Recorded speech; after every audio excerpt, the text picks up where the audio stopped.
The SolidWorks Assembly Modeling class is a hands-on training program that in just 3 days teaches you the skills needed to improve your designs and dramatically reduce the time it takes to put your assemblies together.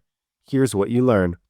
We start by polishing up the basics of creating assemblies using bottom-up and top-down design methodologies so you understand when and how to use each approach effectively. We then move on to advanced skills to help you design, control, and automate your assemblies with design configurations, visual display states, and model layouts. Then we expand your skills to help you quickly diagnose and resolve assembly design problems that may arise when your assemblies grow in size and complexity.